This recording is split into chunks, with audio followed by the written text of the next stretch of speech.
So we see historical samurai coming down to us. We also see, at this time, samurai showing up in theater in Japan, in the kabuki theater. Which kabuki, any of you seen a kabuki play? They go on for like days. It's a slight exaggeration, but they're long. And they wear lots of beautiful costumes. Most of the actors are men. Nowadays, sometimes women get in there, but they're male actors, so they play the male and female parts. Samurai were really popular in kabuki as well. Historical samurai, as well as imaginary samurai. Sometimes they're serious drama. Sometimes the plays are comedies. Think Shakespeare. He's got very dramatic roles. He's got very funny roles. And so artists would prepare woodblock prints of actors in their most famous roles, and that's what the one on the left is. And they would hand them out. They would serve to be just like movie theatrical posters. They would be advertisements about a coming play, or they would be sold to people who might have their favorite actor. So like we might collect photos of famous actors and actresses today, so would people back then. On the right is a picture of an actor, Otomi Omeji, done by a man named Sheriku. Sheriku is a really interesting character. We don't know much about him. He worked as a woodblock print artist for about 10 months. And then he disappeared. And all of his works that he did were caricatures of kabuki actors. And if you look at his face, he's got that grimace. His hands are kind of funny. Well, how many of you know Monkey Punch? The artist who does Lupin the Third? You can see this exact image in the character of Lupin. These grimaces, these funny expressions. Now, people theorize that he was actually a No theater actor. No was like the opera of the day, whereas Kabuki was kind of the Broadway of today. So people think that he was maybe a No actor poking fun at the lower form of theater. But again, these characteristics come into our anime and manga today. You may know what this is. You recognize The Great Wave at Kanaga, or Mount Fuji Beneath the Wave, by Katsushika Hokusai, an 18th and early 19th century woodblock print artist. This is probably one of the most famous woodblock prints that pretty much everybody has seen. It's been used worldwide for all sorts of things. Well, one of the first scholars who ever worked on anime and manga in the West was a man named Frederick Schott. You can get his books today. He was working in the 1980s in Japan.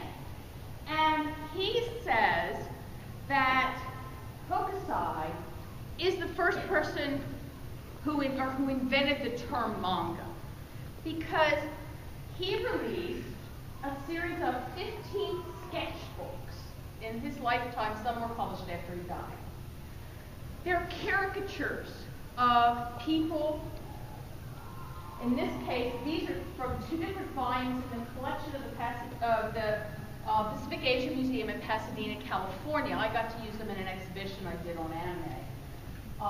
And you can see here, he's got images of sumo wrestlers, and they're doing all different kinds of things. They're in kind of funny poses. They're taking a bath. Some of them are eating. But we see these kind of fat, lumbering men in all sorts of humorous positions and activities. And he titled these manga. So Schott said, okay, he invented the term manga to refer to quick sketches, funny sketches. Well, there's been some other work since then, and it turns out that the term actually was used about 30 or 40 years before these were out to again signify sketches. But that's how we got to the term manga for our quick, black and white, for the most part, drawings that we associate with graphic novels today. I'll deviate a little bit and say the term anime actually comes from the French for animation and came into being to refer to Japanese animated films in the 1980s after the joint French-Japanese cooperative project called The Mysterious Cities of Gold. Have any of you seen that? Really bad anime where they make the Aztecs, the Incas, the Toltecs, the Olmecs, the Mayas, all one culture, and they have a giant flying gold pyramid, and it's actually pretty funny. But that's what kind of brought that term anime into usage. Before that, we used the term Japanimation, which was really a mouthful when you were trying to explain what you were watching. So anime stuff.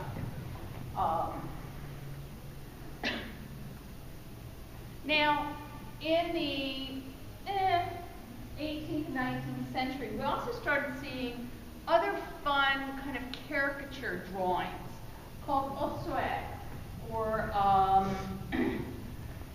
funny paintings. These are two by an artist named June, and on the left you see a samurai, and on the right you see kind of a demon. Both of these show a lot of characteristics we see in anime as well. These were just small paintings done, and they were bought by tourists who traveled on the Tokaido Road doing pilgrimages to famous Buddhist monasteries, and they would buy them as souvenirs. So we see again this idea of caricature of humor coming into art. Now, where the samurai really became popular in popular culture is in the 1940s and 50s with the advent, the reinvention of the Japanese film culture. Early films like the Abe Clan, which was made in 1938, or The Last Days of Edo from 1941, all had samurai themes. So this was a very, very popular theme during World War II, although the Japanese weren't making a whole lot of films during the war. They were doing films for propaganda. And then immediately after the war. Very much influenced by